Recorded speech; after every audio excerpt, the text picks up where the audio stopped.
नमस्कार दोस्तों।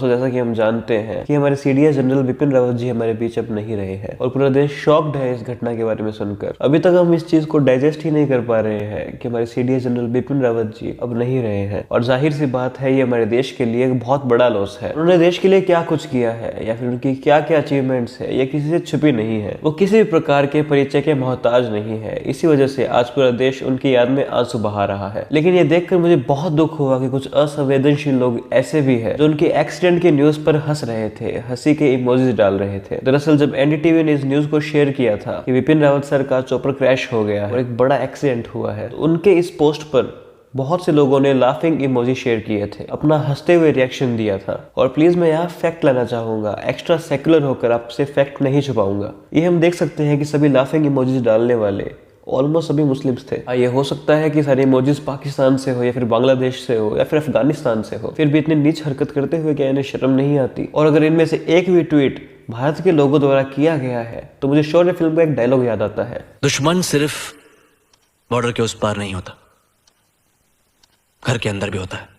क्योंकि अगर कोई एक भी भारतीय मुस्लिम ऐसा ट्वीट कर देगा तो उसकी वजह से झेलना और सुनना पूरी कम्युनिटी को पड़ेगा। इसमें कोई दो राय नहीं है कि विपिन रावत साहब के जाने के बाद इस देश के सभी धर्म, जात और क्लास के लोगों ने उनकी याद में अपने आंसू बहाए। सभी के लिए वो हीरो थे। लेकिन भारत से अगर कोई लाफिंग इमोजी देता है तो उसकी वजह से सवाल पूरी कम्युनिटी पे उठता है और इस चीज को और आग देने आ जाती है यही एनडीटीवी और द क्विंट जैसे मीडिया हाउसेस। जात और धर्म की बात कर करके लोगों को क्लासीफाई कर देते हैं। उनके दिमाग में डाल देते हैं कि हाँ हम नीचे जात के हैं या फिर ऊंची जात के हैं। बल्कि मीडिया का काम तो ये होना चाहिए कि वो इस तरह रिप्रेजेंट करे कि लोग जात शब्द क्या होता है वही भूल जाए। जब ये लोग जात और धर्म के नाम पर लड़ते हैं तो ये मीडिया हाउसेस इसी से अपना बिजनेस चलाते हैं और सहना पूरी कम्युनिटी को पड़ता है, चाहे वो किसी धर्म के लोग हो, किसी जाति के लोग हो। इन सब चीजों की वजह से पूरी जात पूरे धर्म पर सवाल आता है। और इस एक्सीडेंट की न्यूज के बाद रिटायर्ड कर्नल बलजीत बख्शी का एक ट्वीट आता है। उन्होंने कुछ ऐसा ट्वीट किया कि कर्मा का चीजों से डील करने का अपना ही तरीका है, यानी वो कर्मा याद दिला रहे थे। और इस पर लोग भड़क गए कि आप इतने असंवेदनशील कैसे हो सकते हैं, आप तो खुद आर्मी के थे, आपको ऐसे शब्द कहते हुए शर्म नहीं आती। उनका काफी विरोध हुआ और जाहिर सी बात है विरोध होना भी चाहिए। और फिर इस घटिया ट्वीट के लिए खालिस्तानी की बात भी इनके लिए की गई। अब गलती इनकी है। फिर वही बात है, ऐसे लोगों की वजह से सवाल फिर कम्युनिटी पे आता है। बहुत से सिखों को पता भी नहीं होगा कि खालिस्तान होता क्या है, लेकिन ऐसे ट्वीट की वजह से बाद में भुगतना पूरी कम्युनिटी को पड़ता है। और ऐसा हर जगह होता है। ऐसा नहीं है कि सिर्फ ऐसा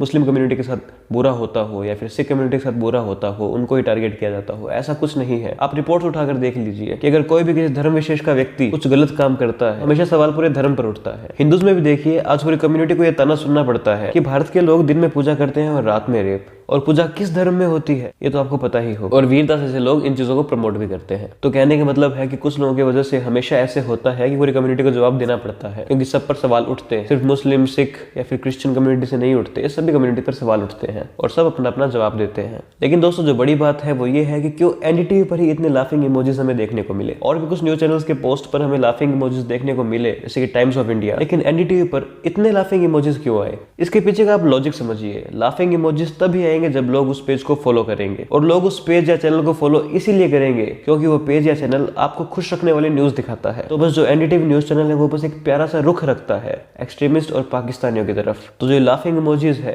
ये सब उसी की देन है। उनको पैम्पर करने के चक्कर में इन्होंने अपने कुछ फॉलोवर्स ही एंटी नेशनल बना लिए। तो जब स्टूपिड फॉलोवर्स होंगे तो स्टूपिड इमोजीज हमें देखने को मिलेंगे। लेकिन क्या फर्क पड़ता है, पैसा आते रहना चाहिए। तो हमारी तरफ एक तरह से ये आईना है जो हमें दिखा रहा है कि लेफ्ट की मीडिया किन्हें अपीज करती है और ये ऐसी कैसी न्यूज देते हैं कि इंडिया की कंपनी होते हुए भी इनके फॉलोवर्स एंटी नेशनल रिएक्शंस देते हैं। दोस्तों इस एक्सीडेंट की वजह से जो लोग आज हमारे बीच में नहीं है वो सभी इस देश के लिए प्रीशियस थे। उन सभी लोगों के जाने का दुख आज पूरा देश मना रहा है। प्रधानमंत्री नरेंद्र मोदी का चेहरा ये दिखा रहा है कि ये लॉस कितना बड़ा है। और सच में कौन भुला सकता है हमारे हीरो को जो 1987 में सीना तानकर चीन के सामने खड़े थे और कह रहे थे अब घुसकर दिखाओ अंदर। जिस इंसान की रिस्पेक्ट पूरी दुनिया करती है उसकी शौर्य गाथा कितनी बड़ी होगी इसका अंदाजा हम लगा सकते हैं। और इसी वजह से पाकिस्तान के आर्मी के ऑफिशियल हैंडल से भी हमारे हीरो के लिए ट्वीट आया था। और ऐसा होना भी चाहिए। लड़ाई अलग जगह है लेकिन ओहदे की रिस्पेक्ट होती है, कम से कम यहाँ एक म्यूचुअल रिस्पेक्ट होनी चाहिए। और दोस्तों एक एक्सीडेंट की वजह से आज हमने हमारे डिफेंस के सबसे बड़े ऑफिसर को खोया है और ये बात बहुत बड़ी बात है। जाने कब तक हम टेक्नोलॉजी में पिछड़े रहने की वजह से सामान बाहर से इंपोर्ट करते रहेंगे, एयरक्राफ्ट बाहर से इंपोर्ट करते रहेंगे। और जो ये MI-17 चॉपर की हम बात कर रहे हैं, वैसे तो ये बहुत विश्वसनीय है, सब VVIP इसी में जाते हैं क्योंकि इस चॉपर को बहुत पावरफुल और सेफ बताया जाता है। लेकिन पिछले 20 साल में ही 50 से ज्यादा ज्यादा एक्सीडेंट इसके हो चुके हैं। तो क्या किसी दूसरे एयरक्राफ्ट पर हमें स्विच नहीं करना चाहिए? हमने पहले भी MiG-21 में हुए हादसों के बारे में सुना है। हम कब तक पिछले जमाने की चीजों को मॉडिफाई और रिपेयर करते रहेंगे? क्या इस लापरवाही की वजह से हम हमारे जवानों को नहीं खो रहे हैं? सोचिए। तो इन सुधारों की आवश्यकता आज है और किसी एक्सीडेंट की वजह से हमें हमारे जवानों को खोना पड़े, ये अच्छी बात नहीं है। दोस्तों, हमारे देश के हीरो के लिए किसी भी तरह की कोई भी सलामी कम है। इनकी योग्यता और अचीवमेंट के आधार पर इनको ट्रिब्यूट देना हमारे बस की बात नहीं है, लेकिन काफी मीडिया और सोशल मीडिया ने